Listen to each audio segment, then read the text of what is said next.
Welcome to the NTM Growth Marketing Podcast, where today I'm joined by Abe Kasbo, CEO of Verasoni.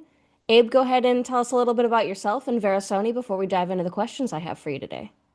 Well, I'm CEO of Verasoni. We're an integrated marketing communications firm, but the way that I like to describe us is we're a combination of, let's say, like a McKinsey and Saatchi, right? So we come in on the business side, really understand the business side of the house, and then come up with, the amazing marketing strategies that are going to help our clients execute and achieve their goals. And we really don't care what they are, as long as they're appropriate and as long as they're efficient. And again, we work hand in hand with the client, so we work in real time. And we've been doing this for a long time. We've been doing this since, 20 years, since I Wow, founded the yeah. company. Yeah. Well, that's Yeah. great. All right, well, let's just dive into the questions. So, first, I just want to say your book, Irresponsibly Digital, calls out the excesses of the digital first mindset. So many brands have embraced technology without real purpose or creativity. What was the turning point that made you realize we'd gone too far in that direction? Well, I mean, I'm not sure if there's a turning point, as opposed to sort of like a drumbeat or a constant nagging of we have to be on social, right? And because of that, I decided to kind of take a step back and really look at that. Like, what does that mean? Um, I founded the company at the intersection. This was like in what, 2005. So it was really at the intersection of sort of the traditional stuff that we talk about, and then you know the Facebook came on, and Google was in play, and I kind of knew around that time there was going to be this sort of this struggle, but I didn't realize how fast digital was going to eat the non-digital stuff, Right. right? But guess what? The non-digital stuff still works. Yeah. And the digital stuff has a lot of problems in it, right? So a lot of it has to do with online fraud. A lot of it has to do with ad fraud. And a lot of it has to do with what we're being spoon-fed by the industry, meaning big tech and their enablers. I call them in the book, I call them the clickocracy, right? These folks are clickocrats, where they just want you to spend all of your time and all of your money as a business on digital products.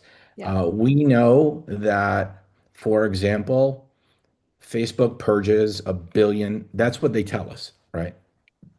Purges a billion accounts a quarter, Yeah. Wow. right? We also know that, and this is, I'll give you this example. Um, the CMO, and this is in the book, but you can also check my math, use Google to check my math. Um, the CMO of Uber about, I don't know, 4 years ago went to the board and said, "Hey, I lost $100 million in digital advertising." It's a lot of money. $100 million is a lot of money. But here's sort of the thing. Uber is a digital only company, right? Yeah. Uber is supposed to know what they're doing when it comes to this stuff, right? Yeah. They're supposed to hire the creme de la creme. So the CMO of Uber theoretically should put us all to shame when it comes to digital marketing. But this gentleman lost $100 million. And when he was asked, how did you lose it? His answer was, I don't know. Right? Like, Reassuring. like Yeah. right. And so I think we all have to take a step back and figure out, like, what are we doing in this space? Are we being efficient and responsible with our dollars? And then how are we doing it? Yeah. Yeah. That makes sense. I mean, I that blows me away. I didn't know that about the Uber CMO. I can't imagine dealing with that quantity of money alone and then to just lose it is and have no idea how or why. It's pretty crazy. Yeah, and Jenna, it's not just a Google problem. I mean, I think Yeah. TikTok lost a lot of money on digital advertising. Yeah. This is also like TikTok, right? There's a report by Analytics, and it literally lists all the companies that have kind of gone through the same pain. And if Yeah. those things are happening to that level or those kinds of companies, can you imagine what's happening in the middle market space and on small business side, right? Yeah. And that's on the paid ad side, Yeah. right? On the on the organic side, let's play a game. What do you think? What what do you think in the average engagement, let's say on an organic Facebook post is? Average, that's hard to say. Okay. Yeah, I don't Let's I just throw out a number for yeah. fun because 10,000. well, no, give me a percentage. Sorry. Oh, okay. Yeah, Uh like yeah, 20%. okay. So it's like 0.02. Oh. Yeah, and these aren't my numbers, right? The Yeah. the folks at Rival IQ do great work with Yeah. this stuff. And this data is available. Now, I'm not saying don't do social. I'm not saying Right. don't do paid ads. That's Yeah. not what I'm saying. What I'm saying is we all of us have to take a step back and figure out what the media mix is Yeah. and where we think we're getting ripped off because chances are we are. Yeah. Just where to spend your time and resources. Yeah. That's it. Yeah. That Yep. makes sense to me. Well, I know Verasoni takes a really clear stance against what you've called market herd mentality, right? So, how do you help clients move away from sort of trend chasing and instead build marketing strategy that's grounded in originality and that long-term trust you're looking for with customer base?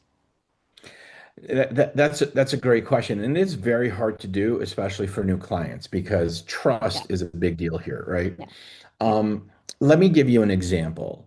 About 5 years ago, we were approached by a middle market company in the state of Michigan, and the CEO was like, "Hey, I think we could drive business up, by using LinkedIn." Yeah. And inside, I was, like, "No, you can't." Right? And so I sat down with him and I told him why he can't. Yeah. And I said, well, and after spending some time with him, we came up with a webinar strategy, right?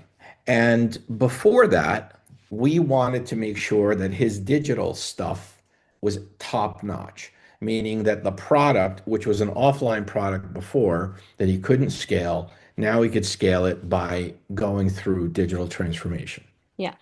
right? So that wasn't a marketing thing. That was a business thing. So we spent time basically transforming the business and uh, they happen to be one of the preferred and biggest companies in the space for their products and services right now. Okay. Now, is that a direct result of what we did? I'd love to take credit for all of it, Always. but we will take credit for some of it, Yeah. right? Because that webinar strategy was awesome because it wasn't about LinkedIn. It was actually about acquiring emails, Yeah. and we take the emails and we run email campaigns and we take emails and we run webinars and so he went from about 3,000 live emails when we first met. I want to say that the number as of December, which was a couple of weeks ago, was probably around 130,000. Wow. Yeah. Right. So that's an example of, how when we sit down with a client, they have certain assumptions about the marketing or whether it's digital or otherwise. Right. And then and they may be right sometimes, Yeah. right?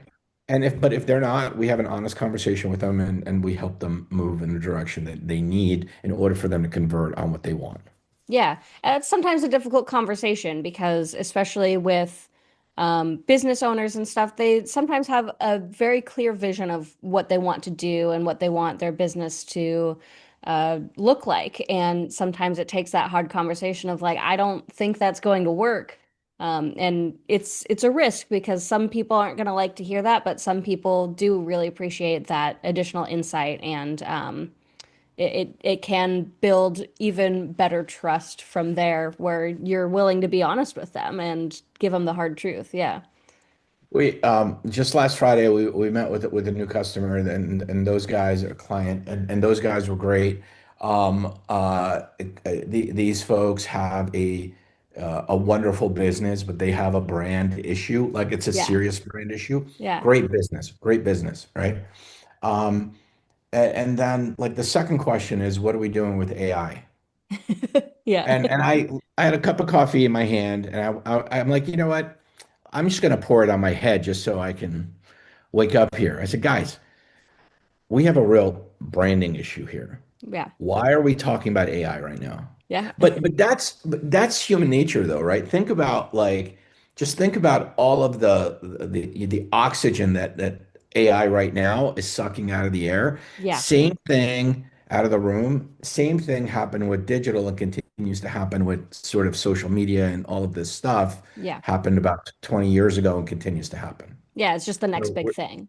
Yeah. yeah, it's the next big thing. It's the next thing. But okay, great. But let's focus because focus is isn't sexy. It's not digital, but we have to execute on it. Yeah. Yeah. Right.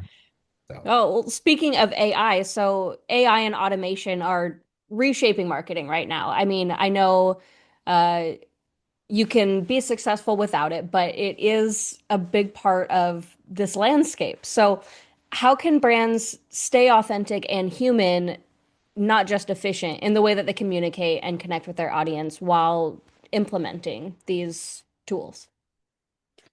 all right, Jenna, I'm going to tell you that I don't know that and answer that Okay, yeah. question. I'm just being honest Yeah, because these tools keep changing, yeah, and there's new providers. There's 100 providers, and what I like to say to our clients is say, look, um, again, I don't want to chase. What I want to do is I want other people to test all this stuff out, and yeah, then we want for us, and then we will choose. yeah, For example, we have a bunch of clients right now that front run a lot of things, including the AI assistant thing on the phone, right. right?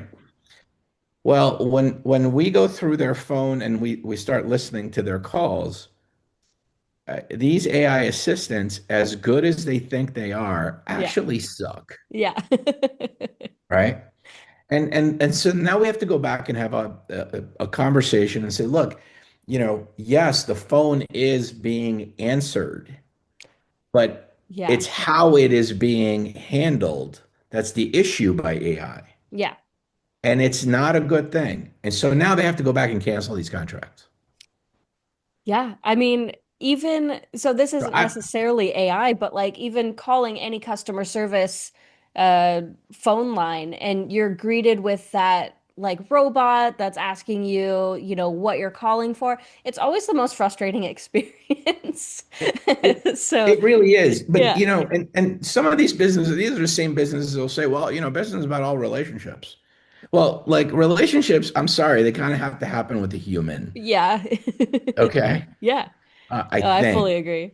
Yeah. I mean, unless I have my AI dating their AI, Right. that's a relationship. I don't want to know what's going on. But Yeah. like if business is about people, we have to figure out how to humanize it or how to make it in such a way that it's going to be sort of highly accretive to the brand and the customer experience, Yeah. Yeah. right? Having AI just answer the phone to say that you have AI to answer the phone isn't cool. Yeah. It's kind of a waste of resources. It's not to go off on a tangent here, but even the average human I see using AI in ways that it doesn't need to be used. Come up with like a grocery list so they can go shopping, or just these fundamentally human things. You don't need AI to tell you what kind of food you like to eat, or you don't need AI to, write a condolences message to one of your employees, or it's just people are relying so heavily on AI now. And I've said this before, but I am a certified AI hater. I think it's really sucking humanity out of It humans. is. I agree. And it's the same thing with businesses. If you're implementing AI in all these areas that need human connection, where's the humanity? It's gone. Yeah. Right. And and also too, it adds to a level of frustration. Like, when I call my phone company Yeah. and I get like, they'll say like what, whatever they'll say something like, "Oh, just talk whenever you want." And you go to talk or the dog barks, Yeah. right? Or the Yeah. dog is barking, or if like the TV is in the background, it's like, "Oh, I'm sorry, you've chosen the wrong." I'm like, "What are you talking about?" So 100%, I think you're right. And there's no need for people to have ChatGPT, come up with a list of restaurants in Paris Yeah. because like isn't that the fun part? Like Walk down of the kind street of and find one that well, looks good. Yeah. that's it, Yeah. talk to somebody, Yeah. right? Yeah. So yeah, the grievances are long for me about this whole AI thing. Look, there's going to be certain areas that are going to be helpful, I think. Yeah. But again, my clients are not going to be guinea pigs. Yeah. Well, that And makes sense. it's a hard conversation. It really It's is a hard it's conversation. again, it's the hot thing right now. People want to be using it. They want to say that they're using it. They want to be up to date on the latest technology, which I get, but do that in your free time and maybe, see what works. Yeah, exactly. Yeah. Exactly. Yeah. All right, Abe, one more question for you. So, you've talked about the need to align digital marketing with purpose and measurable outcomes. So, what does that look like in practice, especially for leaders that are trying to balance creativity, performance, ROI? I think we all get caught up in our own businesses, including us, Yeah, and they're on an annual basis, or if not, maybe if people could do it semi-annually, is if they can get together and do a reset, right? yeah, So in June, July, what happened from September to June? What areas do we need to invest in? What areas need to be divest in? What areas do we have worked? What didn't work? And there is no easy button for this, yeah, right? I know some folks on stage. It's interesting at these conferences, all these geniuses will tell you what to do. They never tell you how to do it. yeah. Right. Yeah, exactly. Um, so if folks can take time out of, and I know it's hard because it's time and people need to work, on their business and in their business, regardless of whether, you're the CMO of Uber or, running a Main Street shop. Uh, Take time to assess the marketing investment, the marketing approach. And remember, it's not just about what you do, it's the quality of what you do, Yeah, right? yeah. And, is that meeting the moment for where your customers are and where you want them to go? I'm not sure if I answered your question, but that is the answer that I have. No, that's great. Because Yeah, if from there you can then develop your next plan yeah, and budgets and that sort of thing. yeah. That makes sense to me. So, yeah. Awesome. Well, that wraps up the questions that I had for you today. So I'll give you a moment if you have, a LinkedIn profile or a website where people can find you on, go ahead and share that now. Well, I'd love for people to go to irresponsiblydigital.com and look at the book. The I've got the book's been out since August. I haven't really started promoting it until like last October maybe or the beginning of November. We've got about 20 something reviews on Amazon, and one of the reviews was basically, it says something like, "Oh my God, finally somebody's got the guts to say all of this." I love that. Right? So if you'd like to follow me, I mean, you can Google me right, and find me on LinkedIn, or at irresponsiblydigital.com. And would love for you to, buy the book, check it out, because I do have twins in college and I do get about $3 a book. So, you know, Every yeah, dollar helps. every dollar helps. But thank you, Jen. Thank you, Jenna, for this the time that we spent together and the opportunity. Of course. Thank you for joining me, and I'll be sure to put those links in the description of the episode. Awesome. Thank you. Thank you.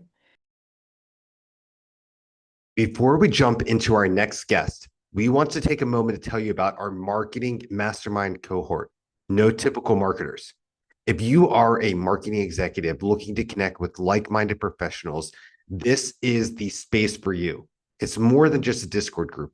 It's your exclusive ticket to monthly roundtable meetings where we have group discussions about advanced marketing strategies, share insights, and solve real world challenges like implementing AI agents into your marketing. Membership is exclusive and by application only. If you're ready to take your marketing game to the next level, apply now using the link in the description below. We can't wait to see you there. Now, back to the episode. Welcome to the NTM Growth Marketing Podcast, where today I am joined with Nick Usborne, founder of Story Aligned. Nick, go ahead and tell us a little bit about yourself and Story Aligned. Okay. I'll keep it short. I've been doing this for a long time. I started out as a copywriter in the agency world in London back in the very early 1980s. So that was obviously pre-internet and everything. Yeah. I always, well, I was fascinated by that. It was a great time to be in advertising back then. It was the kind of tail end of the glory days of print advertising, the Mad Men period. Then along came the web, and I was fascinated by that. I built my first website in 1995 and kind of dove into that. I get bored quickly, so I'm interested in exciting new stuff. And then along came social media, and then along came artificial intelligence, Right? which again is like, for someone like me, it's just like catnip. I'm all over it. But there's an interesting, not necessarily a conflict, but a potential conflict. So my core craft is as a copywriter and has been for over 40 years. Right. And as a copywriter, we are always looking to what is the emotional hook or trigger? How can I touch this person at an emotional level? Because you don't sell by persuading, you sell by getting people to feel something about your product or service. Yeah. And along comes AI, which on the face of it is kind of the opposite. It's kind of the antithesis of emotion. And so that really fascinated me from early on. And so my work with Story Aligned is is is working to find a way in which we can scale content with artificial intelligence, but we can still act as humans. We can still have those emotional touch points, Yeah. and that it doesn't turn us all into this kind of, robotic nonsense we sometimes see with unstructured AI outputs. Yeah. That makes sense. So my first question is, it gets right into the weeds of that. So, I've seen you talk about brand drift, which is how companies Right. start to sound like everyone else when they rely a little too heavily on this AI technology. So, what are the early warning signs that a brand is drifting? And how can marketing teams catch it before it becomes a problem and affects, you know, outcomes? Right. So brand drift. So brand is incredibly important and valuable to companies. For a lot of larger companies, publicly quoted companies, about 90% of their value is tied up in intangibles like brand. So it's very, very important. But AI, if you're not careful with it, if you don't structure your use of it, tends to bring you into this kind of homogenous middle. Basically, it's grabbed everything. It's all of these models have stolen everything, every book, every website, Right. everything on YouTube. And so there's this kind of generalized mess in the middle. And if you don't structure and if you don't instruct models in a careful way, you just get that middle ground. So you begin to sound the same as everyone else, what I Yeah. call the sameness trap, Right. which is, as a brand is like the opposite of what you want. You want to Yeah. maintain differentiation. You want to stand out from the crowd. Exactly. The other thing, when you to notice brand drift, what'll happen is if you're not using AI in a careful way to protect yourself against this, what'll happen is you'll have a blog post that sounds like your brand, but maybe not, maybe just a little tiny bit off. And then there's that social media post that again is a little bit off. And then the Yeah. speech you wrote for someone senior, and that's a tiny bit off. So these are small drifts that can occur even when you give an AI instructions. And the trouble is it compounds. And this compounding of these small drifts, all of a sudden your brand is not sounding the way you had worked so hard for in the past. And there can be consequences because people, your customers, as customers, we're very possessive about our brands. We have Yeah. emotions about our brands, depending again on your generation. Like for me, the glory brands of my day were Levi jeans and Coca-Cola and stuff Right. like that. Yeah. For a younger person, it'll be very different brands, but we feel very strongly about that. And there's Yeah. been lots of cases in the world of AI where people have pushed back. You know, when Coca-Cola uses AI to make its Christmas um, commercial. Yeah. People don't like it. They push back. Don't Yeah. mess with with my brand. You think it's your brand, Coca-Cola, but it's not. It's my brand. Yeah. So people push back, and when people push back, if they feel that you're not being authentic, if they feel or if they know that you've used AI, they lose trust. And if they lose trust, you lose sales because sales is always tied up very closely with trust in a brand.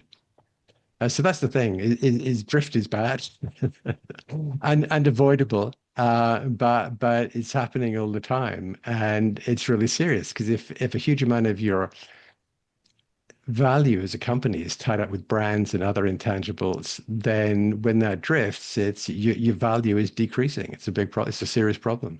Yeah. You don't want your audience to become disconnected with your voice, your tone, your brand. Yeah. No, you don't. Yeah. Oh, I think we've witnessed that firsthand too in Cracker Barrel, not AI related, but Cracker Barrel tried Right. to change their logo and it was a big thing. They were like, "Okay, okay, we'll bring it back to I the know original." Yeah. that was extraordinary, and it became politicized at one point. But prior to that, it was a perfect example of how people feel very, very possessive and very, very attached to their brands, Absolutely. and they Yeah. don't like it when you mess with the brand. So yes, there's a huge customer sensitivity there, and we have to be mindful of that. So a lot of companies want to use AI to generate large amounts of content, whether that Of be course. print or video or audio. But you have to do that carefully. You have to be disciplined. You have to structure it in a way that you are not losing that authentic brand voice that you work so hard to achieve. Yeah. Yeah, I mean, AI can write faster than ever now. So it's Right. clear that people just want to utilize that and become efficient, but it does struggle with that emotional depth and connection that you have as a human to your audience. So how can marketers bring more emotional intelligence into their AI assisted workflows? I think first is follow a path that I describe and teach, which is you start with story because basically your brand is a story. It's the Yeah, story people tell about your company. So brand is story. And that's the one thing that is unique about you. So I talk in my training about brand, narrative, and voice. So brand is your story. Narrative are the things that you say, and voice is the tone in which you say it. And what you say and how you say it, I can steal that. Like I can go yeah, to your company, I can go to your website, I can download or copy and paste all of your blog posts, all your social media, yep.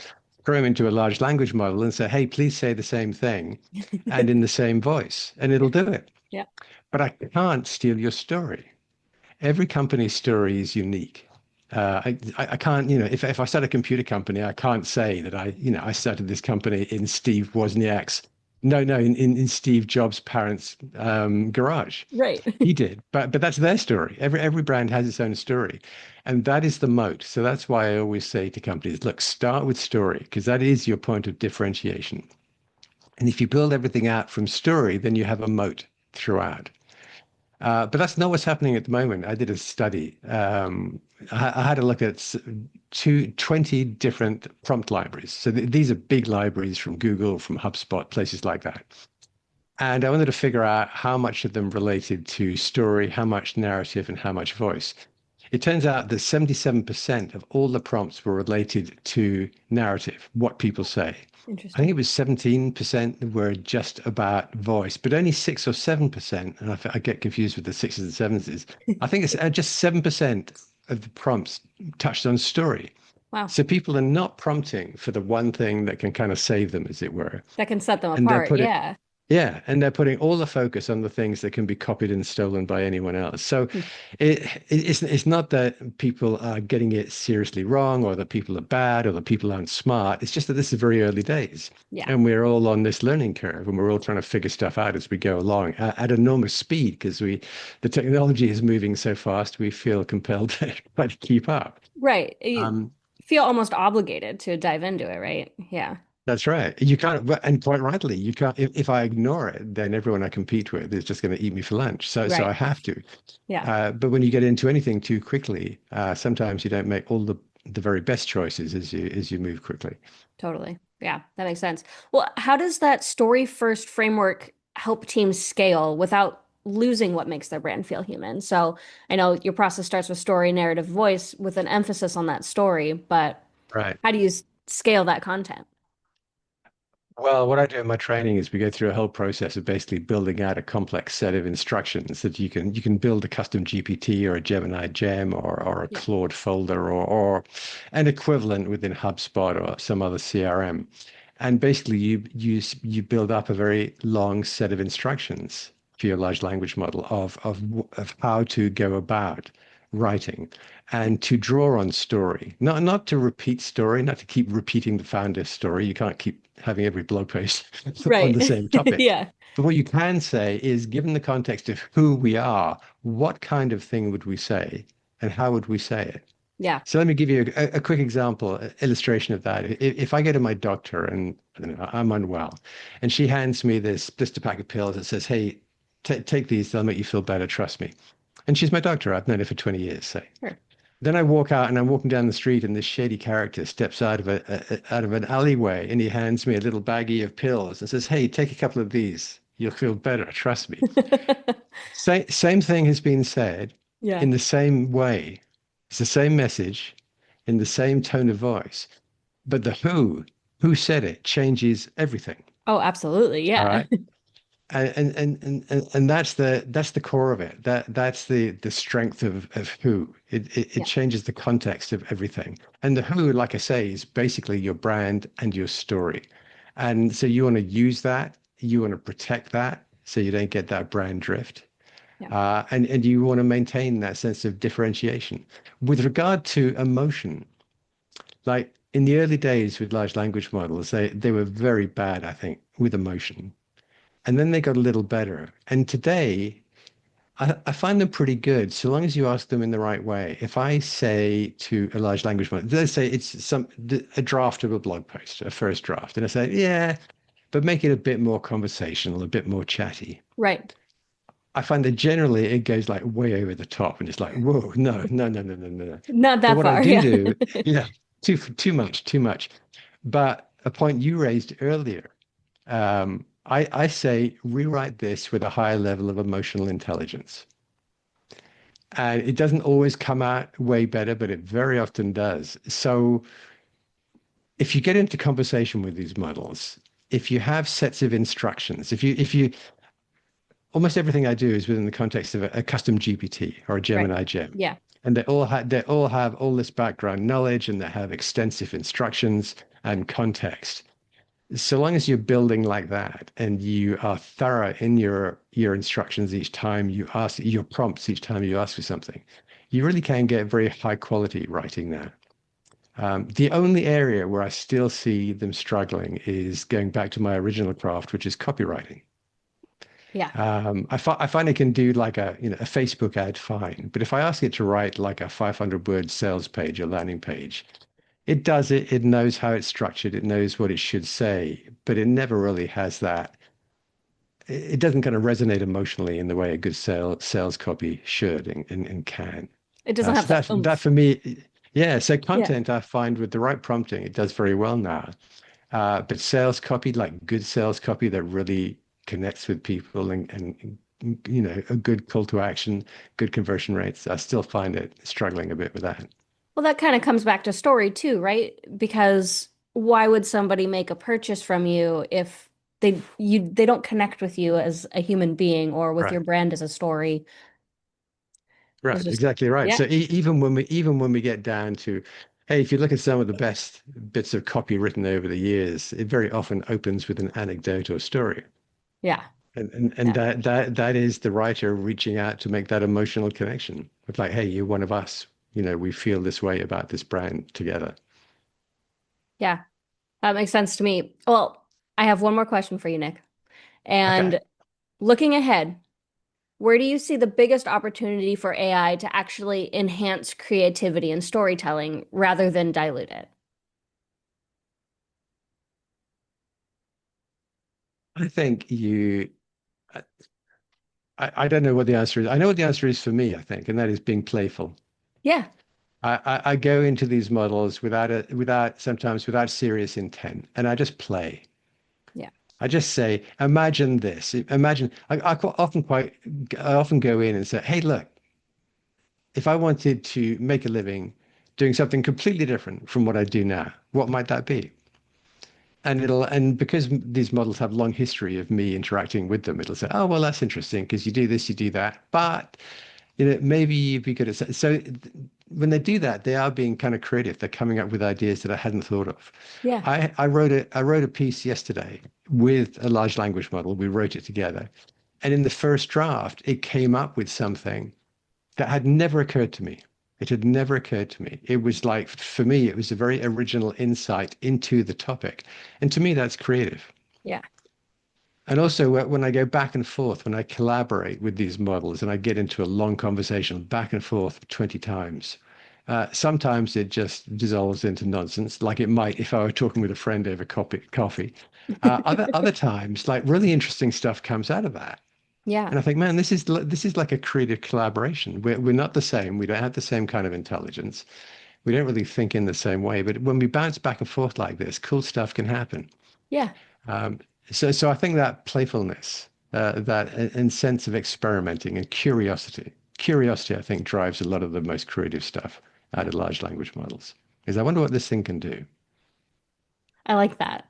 That's it gives you ideas on how to play with and utilize these tools. I kind of struggle with them. Like I know how to use them, but I find it doesn't like I don't have a passion for it. It doesn't inspire creativity. I find that the more often I use I feel like the less I'm thinking for myself, and you start to rely on it. So to take the tool and get a little silly or a little creative with it can kind of help break that monotonous, like, oh, I'll just, go to chat, or you're a little bit more intentional with your thinking and your usage of it, which I really like that.